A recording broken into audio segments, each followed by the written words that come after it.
The bowl shattered on the kitchen floor at 6:30 on a Tuesday, and my son-in-law didn't even look down. It was small, pale blue, with a rim that dipped slightly on one side because Jim's hands had trembled a little that last summer. He'd made it at the ceramics class I signed us both up for when the doctors told us to find something quiet to do together, something slow. He'd hated clay at first, said it was too cold, too stubborn, but by August he was staying late after class, shaping things with a patience I hadn't seen in him since our children were small. That bowl was the last piece he ever finished. He set it on the windowsill above my kitchen sink and said, "Keep your keys in it." Then he caught himself and laughed. "Sorry, you hate that nickname." I kept my keys in it for 3 years after he was gone. When my son-in-law knocked it off the counter that evening, reaching past it for his protein shake without a second glance, the sound it made was sharp and small, the way a held breath sounds when it finally breaks. The pieces skidded across my kitchen floor. Blue shards against the tile Jim and I had picked out together from a catalog in 1987, arguing for 20 minutes about whether it was cream or ivory. "Whoops," my son-in-law said. He opened the refrigerator. My daughter looked up from her phone. "Babe, watch it." That was all. Whoops and babe, watch it. Then the refrigerator hummed shut and they moved on, and I stood at the sink with the dishcloth in my hand, looking at what was left of the last thing my husband had ever made for me. I cleaned it up myself, every piece. I didn't cry. I was 67 years old and had learned long before that night that tears need an audience to matter. This house has been mine for 36 years. Mine and Jim's, then mine alone. We bought it the summer after our daughter was born, when the neighborhood was still half-empty lots and chain-link fences. We planted the oak tree in the backyard ourselves. We painted the shutters 3 different colors before we found the right one. When Jim died, 3 years ago in March, the deed passed to me without question. Our names had always been on it together, but his handwriting was still on the deed envelope, where he'd labeled it in that careful block print of his "Our House." Kept the envelope in the drawer of my nightstand. I tell you this now because what came after required knowing exactly whose name was on those papers. It required knowing, with the kind of certainty that doesn't waver at 2 a.m, that this was still mine. My daughter and her family moved in on a Saturday in September, 2 years before the bowl broke. She'd called the week before, her voice stretched thin in the way it gets when she's trying to sound calmer than she is. They were behind on rent. Her husband's landscaping business had a bad year. The boys, Jake was 14 then, Cooper 11, needed stability. "Just until we get back on our feet," she said. "It won't be long." I said yes. Of course I said yes. She's my daughter.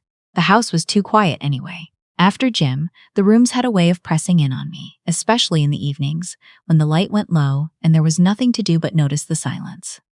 They arrived with a moving truck and enthusiasm. My daughter had brought flowers, sunflowers, Jim's favorite, and set them in a vase on the kitchen table before I could say anything. My son-in-law shook my hand at the door and said, "We really appreciate this." He meant it, I think. He said it in the voice of a man who means something when he says it. Jake carried boxes without being asked. Cooper followed me around the kitchen, asking questions about everything, wanting to know how the oven worked, why the light switch was on the wrong side of the door. That first month, the house felt alive again. I should have known. I did know, in the way you know things you aren't ready to act on yet. Comfort has a way of becoming entitlement, not in one moment, in 1,000 small ones. The kitchen went first. That was where I felt it clearest, because the kitchen has always been mine the way the workshop in the basement was mine. By habit, by use, by 30 years of knowing where everything lives. My daughter started rearranging things in October, a few weeks in, just to make it easier, she said, shifting my mixing bowls to the back of the cabinet, moving my spice rack to the bottom shelf. I didn't argue. People settle into a house. That's natural. But then my things began disappearing from the counter. The old percolator Jim's mother had given us, the ceramic canister set I'd had since my first apartment, replaced with her appliances, her decor, a blender that took up half the counter and was never once cleaned properly. By Christmas, the kitchen felt like someone else's. The basement, workshop was next. I'd been doing ceramics for 4 years by then, since Jim and I took that first class together. After he died, I'd set up a small wheel down there.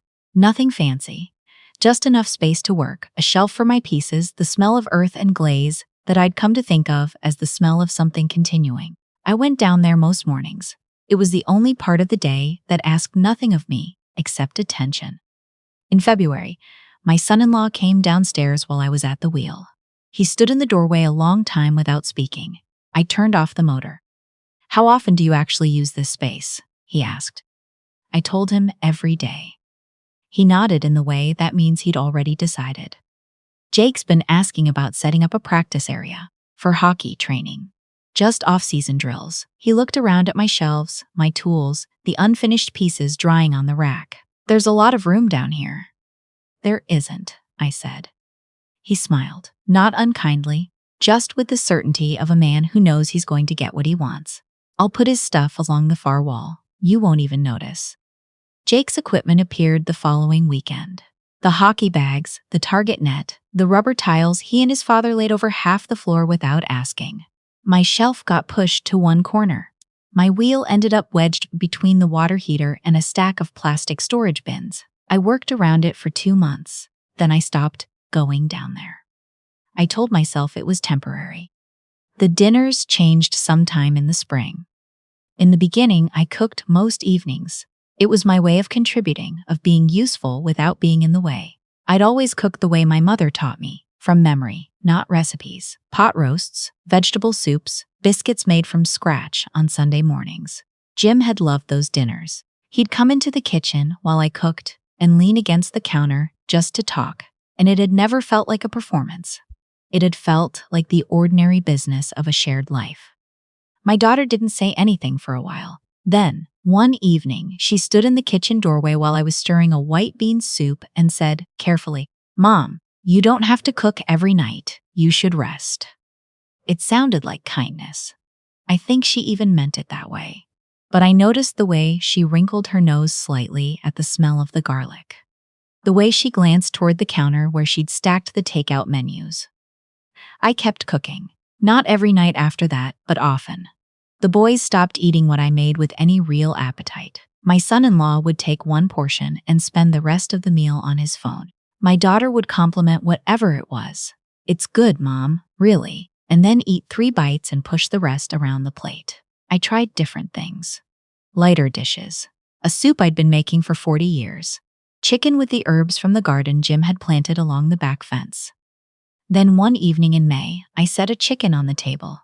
Roasted low and slow, with lemon and fresh thyme, and my older grandson wrinkled his nose and said, "Is that all?"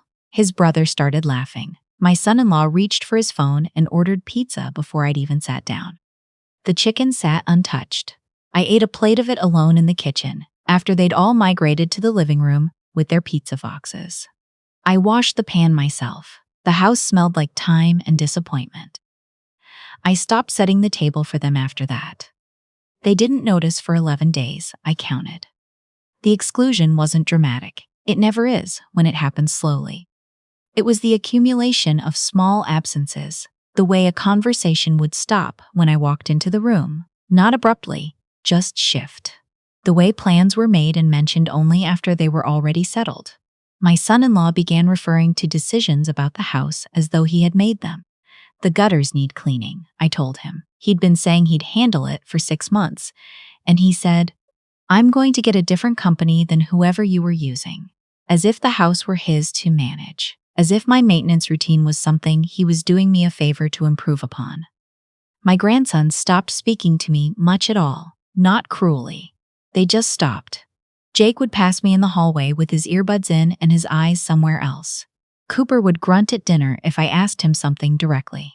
Once, sitting in the living room, I heard him say to a friend on speakerphone, "My grandma's always just, like there. It's kind of weird." His friend laughed. Cooper didn't disagree. I went upstairs and sat on the edge of my bed. Jim's side, which I never slept on but sometimes sat on when the house felt too large, and I looked at his photo on the dresser. He's smiling in it. The way he smiled when he was a little embarrassed. The way he smiled when he'd said something he meant very much and wasn't sure how it was received. You wouldn't have sat still for this, I told him silently. But then again, it's not their house. That was the thought I kept returning to. Every time I came downstairs to find the pantry rearranged, or walked past the basement to hear Jake's equipment banging against my workshop shelf, or was handed a takeout menu instead of a place at the table, I would feel that thought settle over me like something solid and cold. This is not their house. The deed was still in my nightstand. I'd looked at it in January, then again in March. I looked at it the night Cooper said it was weird having me there. I'd bought this house. I'd painted every room in it. I'd planted the rosemary along the back fence because Jim couldn't keep Rosemary alive to save his life, and I could. And it became a small tzavabes between us for 20 years. The house knew me the way houses know people who have lived long inside them. They had forgotten that. Or perhaps they had never stopped to think about it at all. The bowl broke on a Tuesday, and I cleaned up the pieces, and I went upstairs, and I sat for a long time by the window, looking at the oak tree in the backyard that Jim and I had planted as a sapling the summer we moved in. It had been a sapling then. Now it spread past the roofline. I thought about the way my son-in-law had stepped over the broken shards to get his shake. The way my daughter had said, "Babe, watch it." The way you'd say it about spilled milk. The way neither of them had thought to look at what was broken or to ask if it mattered. It wasn't the bowl. I want to be clear about that. It was that the bowl was there every morning and they had never once asked about it. It was that Jim had made it with trembling hands and a patience that moved me to tears. And it had sat on my counter for 3 years, and in 3 years it had never warranted a single glance. I understood then what I'd been refusing to understand. They didn't see me. They saw a convenience. They saw someone who could be managed, accommodated, stepped around. They had moved into my house and made themselves so thoroughly at home that they had forgotten it was mine. I reached for the nightstand. I took out the deed. I held it in my hands in the dark, and I thought, clearly for the first time in months, this is still mine. Every room, every wall, every nail and every board. And I was done asking to be seen in it. The lawyer's office was in a low brick building on Callaway Street, above an insurance agency. I'd driven past it dozens of times. The attorney was a quiet man named Mr. Fitch, gray at the temples, the kind of man who doesn't rush, which I appreciated. I want to be very clear about something first, I told him, before anything else. I pulled the deed from my bag and laid it on his desk. This house has never left my name. My husband and I purchased it together. When he died, it transferred to me. My daughter's family lives there by my permission, nothing else. He examined the papers, looked up. Correct, you're the sole owner of record. They don't know that, I said. They've never asked. He nodded slowly. What would you like to do? I want to issue a notice to vacate. 30 days, legal and formal. I want it to come through your office. He asked if I was certain. I told him about the bowl. I told him about the kitchen and the workshop, and the 11 days before they noticed, I'd stopped setting the table. I didn't raise my voice. I didn't need to. By the time I finished, he was already writing.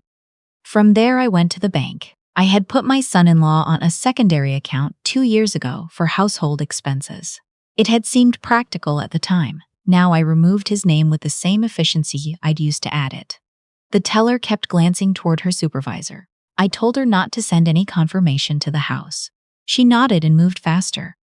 I drove home the long way, past the school where I'd taught 3rd grade for 19 years, past the hardware store where Jim used to spend entire Saturday mornings, past the ceramic studio where we'd sat side by side at our wheels every Thursday, getting clay under our fingernails and laughing about nothing in particular. I thought, one door closes and another opens, but sometimes you have to close the door yourself. When I got home, my daughter was in the kitchen, my son-in-law was in the living room. The boys were upstairs. The house smelled like takeout, something with a lot of oil, a lot of salt, the kind of food that fills a room without feeding it. My daughter said, without looking up from her phone, "There's leftovers if you want." "I'm fine," I said. "Thank you." I went to my room. I set the new papers on the nightstand beside Jim's photo. I said, out loud this time, because I was finally ready to mean it where someone could hear. "I heard you. I'm not sitting still anymore." The notice arrived Thursday afternoon, delivered by courier. I was in the backyard when the courier came. I heard the door open, heard my daughter's voice, asking what this was, heard the silence after. I deadheaded the rosemary and didn't go inside. She found me 15 minutes later. Her face was the kind of pale that has nothing to do with cold. Mom, her voice was very careful. What is this? It says what it is, I told her. I kept my hands in the dirt. You can't. She stopped, started again. Where would we go? The boys are in school. We're not financially. I stood up. My knees ached the way they always do, and I straightened slowly, the way I've learned to. I looked at my daughter whom I had loved since before she existed, and I said, "This is my house. I let you come here. I let you rearrange my kitchen and take over the basement and fill every room with your things and your noise and your opinions about what I cook. I let you make me invisible in my own home. And I waited, because I kept believing things would change." She started to speak. I continued. "They knocked your father's bowl off the counter 4 days ago. The one he made the summer before he died, with his own hands, at the class we took together. Your husband stepped over the broken pieces to get a drink from the refrigerator. You said, 'Babe, watch it,' like it was a mug from the dollar store." I held her gaze. "That wasn't the first insult. It was the last one I planned to accept." She was crying by then. Real tears, not strategic ones. And I felt it. I felt the pull of them, the old instinct to soften, to say we'll figure it out, to make her feel better before I'd finished making my point. I had spent 67 years doing that for the people I loved. Not this time. "You have 30 days, I said. "Mr. Fitch's number is on the papers if you have questions." I'd start looking now. The market moves fast. My son-in-law came that evening.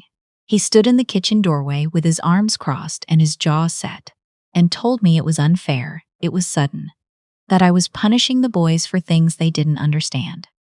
I said, "Then explain it to them. Tell them that when you live in someone's home, you treat them like they still live there. You treat their things like they matter. You treat them like a person." He didn't have much to say after that. Men who rely on other people's silence often don't, once the silence ends. The boys were quieter in the days that followed. Jake stopped wearing his earbuds in the hallway. Cooper knocked on my bedroom door one evening and stood there with his hands in his pockets, not quite meeting my eyes. "I didn't know the bowl was Grandpa's," he said. It wasn't an apology exactly, but it was something, maybe the beginning of something. "I know you didn't," I told him. "That's the part that needed to change." He nodded and went back to his room. He was 13 years old. There was still time for him to learn. 30 days is both a very long time and not long at all. Long enough for boxes to appear in the hallway. Long enough for my son-in-law to load his equipment into the truck, piece by piece, the hockey bags, the rubber tiles, everything that had taken over what was mine. Long enough for the kitchen to start coming back to me, a cabinet at a time. My mixing bowls returning to the high shelf, my percolator back on the counter where it had always lived. The last morning, I made biscuits. From memory, the way I always have. I set a plate on the table, not for them, just for myself. Because I could. Because the kitchen was mine again, and the smell of butter in the oven was mine again, and the particular quiet of 6:30 in the morning was mine again. My daughter hugged me at the door. It was a long hug, not a comfortable one, the kind that knows it owes something it cannot yet pay.